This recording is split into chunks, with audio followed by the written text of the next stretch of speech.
Hello dear students, welcome to the next lecture of ray optics. मागल्या lecture मध्ये आपण refraction at single spherical surface नावाचा point बघितलेला. त्याचं एक इक्वेशन डिराइव्ह केलेलं. काय होतं equation? n2 - n1 upon r is equal to n2 upon v minus n1 upon u असं इक्वेशन डिराइव्ह केलेलं आपण. तर आता आपल्याला या चॅप्टर मधला एक पुढचा महत्त्वाचा पॉइंट बघायचा आहे. त्याचं नाव आहे lens makers equation. Lens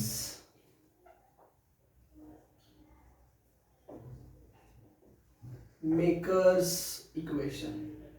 actually lens maker equation काय आहे बघा. Lens maker equation is the relation between refractive index, focal length and radii of curvature. Okay, आपल्याला माहिती आहे लेन्सला किती लेन्स म्हटलं की 2 स्पेरिकल सरफेस आले, 2 स्पेरिकल सरफेस आले की 2 रेडियाई ऑफ कर्वेचर आल्या. म्हणजे the relation between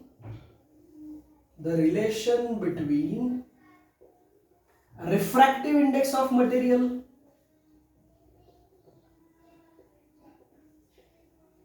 of lens, focal length and radii of curvature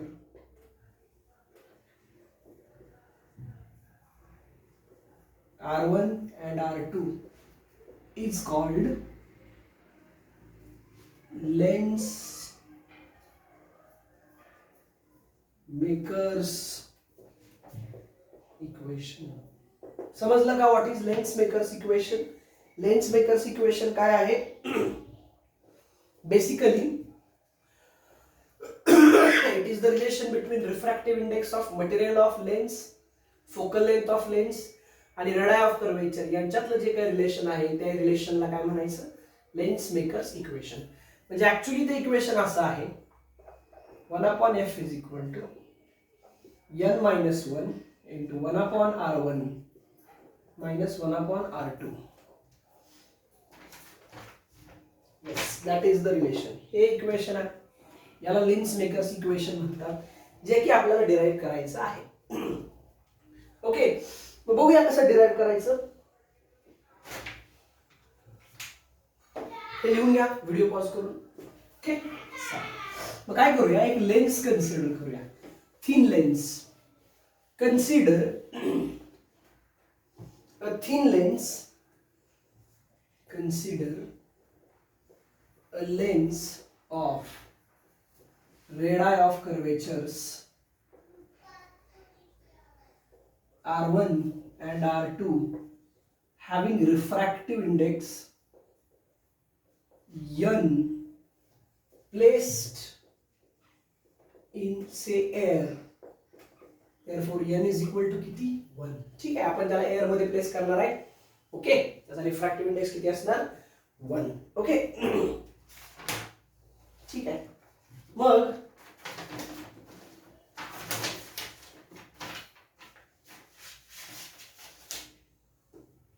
diagram कशी असेल बघा.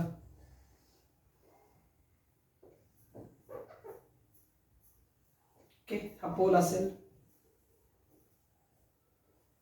This is suppose principal axis. Say P is pole. Let P be the pole of lens and F be the focal length. आता आपण इथं convex lens वापरलाय म्हणून focal length कशी येणार आहे? पॉझिटिव्ह. आपण कॉन्केव्ह लेन्स पण वापरू शकतो. जर कॉन्केव्ह लेन्स वापरला असता तर लेंथ कशी आली असती? निगेटिव्ह आली असती. ओके, ठीक आहे. मग हा प्रिन्सिपल ऍक्सिस असेल समजा X P X dash. Okay, okay, मग आता एक काम करूया. आपण काय करूया, let O B the object placed at a distance u from pole. म्हणजे एक ऑब्जेक्ट घेतला ओ, जो किती डिस्टन्सवर प्लेस केला पोल पासून? u डिस्टन्सवर. प्लेस केला. ओके. मग आता बघा, मग पहिल्यांदा हे बघा, इकडे लक्ष द्या. इकडं हा एक असणार आणि हा एक असणार. ओके. याची रेडियस ऑफ कर्वेचर इकडे असेल अशी R1 आणि याची रेडियस ऑफ कर्वेचर इकडे असणार सपोज R2. पहिल्या लेन्सची इकडं, दुसऱ्या सरफेसची इकडं. पहिल्यांदा फेस कोण करेल? R1.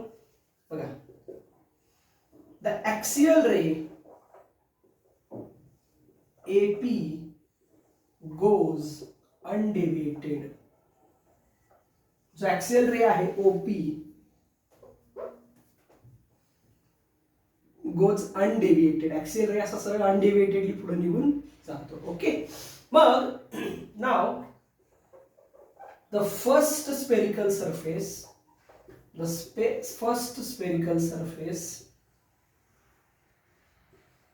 faces the incident ray OA. पहिला मी एक इन्सिडेंट रे घेतला OA नावाचा. हा OA असा काय करेल, इथं बघ, इथं असेल ह्या पॉइंटला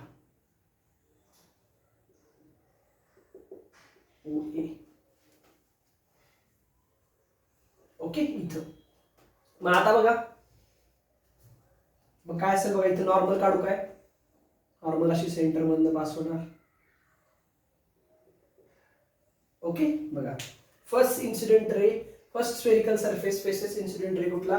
OA. लेट हा C1 असेल, हा C2 असेल. NaC1 let, NaC1 be the normal, therefore angle OAN will be angle of incidence. असेल का बघा? ठीक आहे, इथपर्यंत सगळ्यांना समजलं? हे लिहून घ्या. Write down. सगळे डस्टरकडे जाऊया. हे पॉज करतो मी. आता अज्युम करा, आता हा रे कुठे पोचला? ए वर पोचला, पहिल्या स्पेरिकल सरफेस वर पोचला. जर समजा दुसरा स्पेरिकल सरफेस नसता, if second spherical surface was absent, then ray of light must go like this.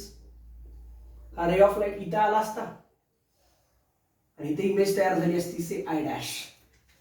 If second surface was absent, then ray of light should get refracted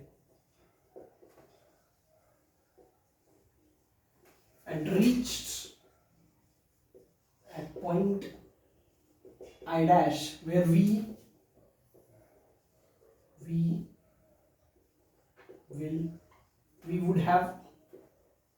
would get image. जर समजा ते दुसरा surface नसता, दुसरा surface जर नसता, तर ray of light असा ट्रॅव्हल केला असता, कुठे आला असतं? आय डॅश वर आला असतं. तिथं आपल्याला काय मिळाली असती?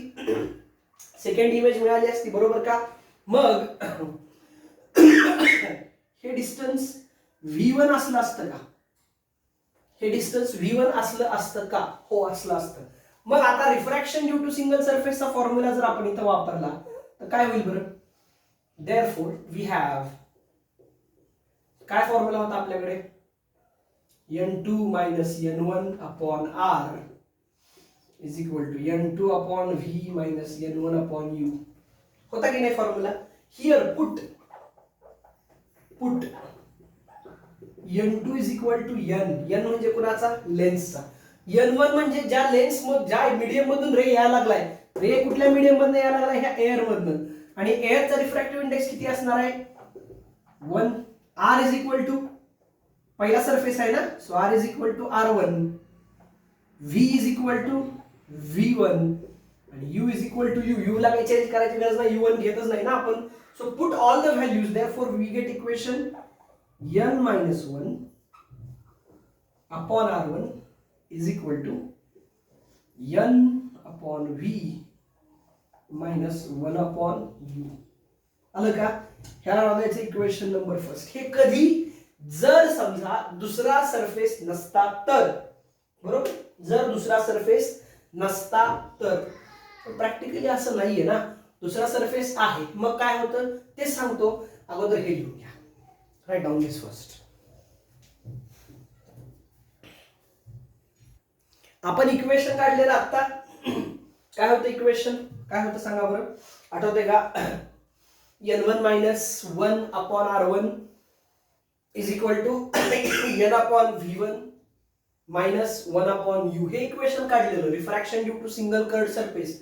कसं काढलेलं आपण असं अज्युम केलेलं की पुढचा जो सरफेस आहे तो प्रेझेंट नाहीये, पण प्रॅक्टिकली असं आहे का? नाही. प्रॅक्टिकली पुढचा सरफेस आहे, आणि प्रॅक्टिकली पुढचा सरफेस असल्यामुळं हा जो रे आहे, हा रे इथून इकडं जात असताना इथे येणार या पॉइंटला, आणि इथून मात्र तो बघा आता मध्ये दुसरा सरफेस त्याला इंटरसेप्ट करेल काय, आणि दुसरा सरफेसने इंटरसेप्ट केल्यामुळे काय होणार, तो आता सरळ आय डॅश कडे जाणार नाही, तो असा डेव्हिएट होईल इथं खाली आणि असा येईल या पॉइंटला आय ला. इथं फोकस होणार तो. But as there is second surface B, the ray of light is refracted and focused at I, where we get an image. Actually आपल्याला इमेज कुठे मिळाली? पॉइंट आय वर मिळाली. कारण हे आय डॅश कधी असलं असतं? जर दुसरा सरफेस नसता तर. पण दुसरा सरफेस आहे इथं, आणि इथं काय होतं बघा, आता इथं हा जो रे आहे, हा रे इकडे आय वर फोकस होत असताना in this case I dash acts as virtual object. कारण हा जो रे आहे, हा रे जो इथं फोकस व्हायला लागलाय, तो रे कुठून तरी येतोय असं दाखवावं लागेल की नाही आपल्याला. तर हा जो रे आहे तो कुठून येतोय असं दाखवतोय आपण, या आय डॅश मधून येतोय. याचा अर्थ I dash is acting as a virtual object. Therefore in this case u is equal to v1.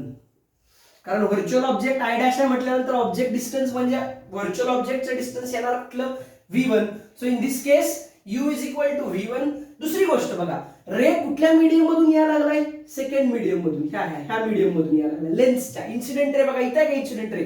रिफ्रॅक्शनच्या अगोदर इथून यायला लागलाय, म्हणून इथं here n1 is equal to n, आणि चाललाय कुठल्या मीडियम मध्ये? एअर मध्ये, म्हणजे n2 is equal to 1.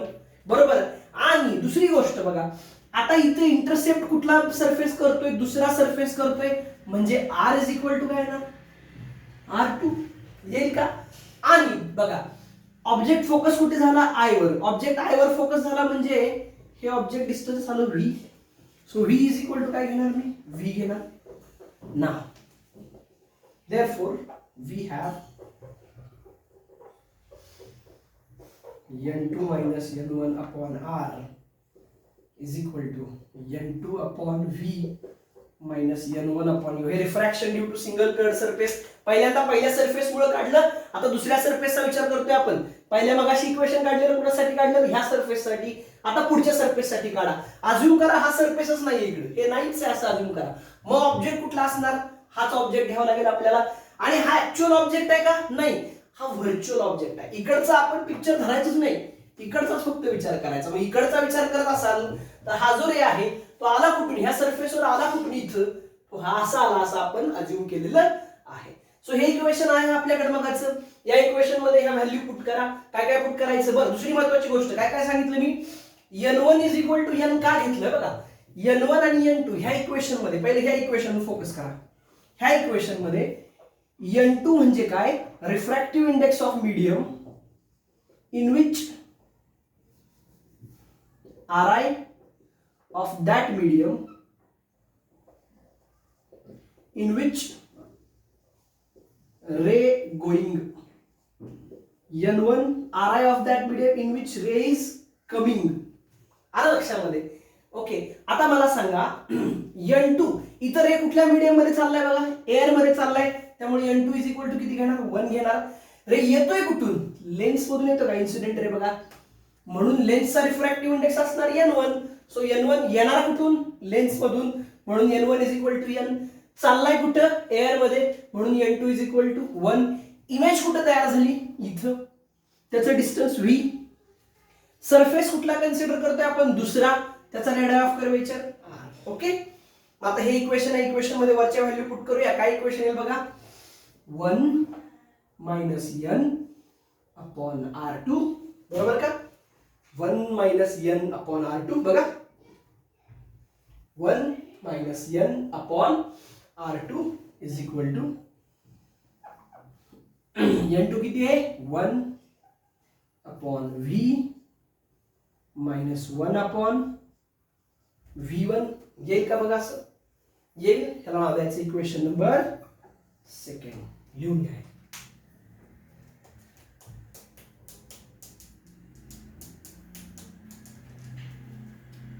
Okay, equation 2 समजलं सगळ्यांना, ठीक आहे. व्हिडिओ पॉज करून लिहून घ्या सगळं. आता एक काम करूया, बाय ऍडिंग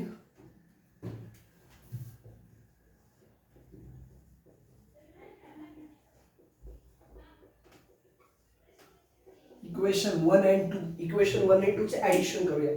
1 and 2 चे ऍडिशन कसे येणार बघा, असेल का, N2 नाही, N2 नाही, N minus 1 upon R1 plus 1 minus n upon R2, बरोबर का. LHS मध्ये LHS ऍड करणार, RHS मध्ये RHS ऍड करणार. मगाच्या इक्वेशन चे LHS बघा, इक्वेशन 1 ची इज इक्वल टू काय होतं, equation 1 n minus V1 minus 1 upon U plus याची LHS किती आहे बघा, RHS किती आहे, 1 अपॉन V मायनस काय ते चुकलं, हा इथं N1 च्या जागी काय पाहिजे, N पाहिजे ना, हा N, इथं N1 च्या जागी N पाहिजे, N upon V1 value put करताना बघायचा. आता मी काय करतो बघा, ह्याला थोडंसं रिअरेंज करतो, ह्या टर्मला N minus 1 as it is upon R1 plus N minus 1 minus R2, minus common काढला इथनं, म्हणजे मायनस 1 न मल्टिप्लाय केलं, प्लस मायनस झालं, मायनस प्लस झालं, बरोबर का, उलट केलं फक्त, इज इक्वल टू, हे बघा हे कॅन्सल होणार, हे कॅन्सल होणार, झालं, is equal to minus 1 upon U plus 1 upon V. Okay, इथं काय कॉमन निघेल बघा, ऑब्विसली N मायनस 1 कॉमन निघालं, काढूया N minus 1 common, N minus 1 common काढलं, 1 upon R1 minus 1 upon R2, 1 upon V minus 1 upon U हे अगोदर लिहिलं, बरोबर. बट फॉर थिन लेन्स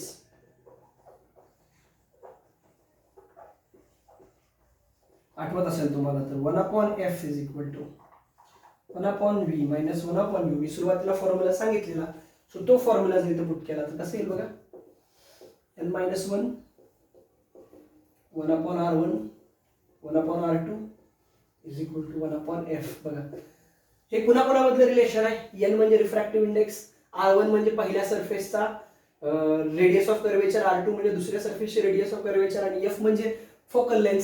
म्हणजे basically this is nothing but lens makers equation. संपला विषय. समजलं काय केलं आपण, एक लेन्स घेतला, R1 म्हणजे त्याच्या पहिल्या सरफेसचे रेडियस, R2 म्हणजे दुसऱ्या सरफेसचे रेडियस, F म्हणजे फोकल लेंथ, N म्हणजे रिफ्रॅक्टिव्ह इंडेक्स. पहिला रे अनडिव्हिएटेड गेला OP, दुसरा रे OA इन्सिडेंट झाला, तो रिफ्रॅक्ट होणार. आपण असं अज्युम केलं की दुसरा सरफेस नाहीये, दुसरा सरफेस नसेल तर तो कुठे जाणार, I1 वर जाईल असं कन्सिडर केलं. पहिलं इक्वेशन काढलं आपण. कुठलं इक्वेशन होतं ते, n1 minus 1 upon r1 is equal to n upon v1 minus 1 upon u. पहिलं इक्वेशन काढलं. दुसऱ्या केसमध्ये काय विचार केला, इकडचा सरफेस नाही, इकडचा सरफेस नाही, मग रे पलीकडनंच येतोय असंच होईल ना. इकडचा सरफेसच नाही, मग रे येतोय, रिफ्रॅक्टर होतोय, पण आला कुठनं, तर आपण असं अजून केलं की पलीकडच्या साईडला जे आपण I1 घेतलंय किंवा I डॅश घेतलंय, it acts as a virtual object. मग इक्वेशन 2 काढलं, दोघांची ऍडिशन केली आणि फायनली हे सिम्प्लिफाय करून हे इक्वेशन काढलं. This is called as lens maker equation, which is used by lens manufacturer. जो लेन्स तयार करत असतो तो लेन्स मॅन्युफॅक्चरर लेन्स तयार करत असताना, फोकल लेंथ तयार करत असताना या इक्वेशनचा वापर करतो. आणि लक्षामध्ये समजलं सगळ्यांना. That's all about lens maker equation. If anybody has any doubts then please ask. Okay, याच्या पुढचा पार्ट आहे dispersion of light. Rainbow formation मध्ये जे होतं ते. ओके, डिस्पर्शन काय असतं, अँग्युलर डिस्पर्शन काय, अँग्युलर डेव्हिएशन काय, ओके, लॅटरल डिस्पर्शन काय, सगळं डिटेलमध्ये, प्रिझम फॉर्म्युला काय असतो हे डिटेलमध्ये आपल्याला बघायचंय, पण ते आपण पुढच्या सेशनमध्ये बघूया. ओके, तोपर्यंत थांबूया. जय हिंद, जय महाराष्ट्र.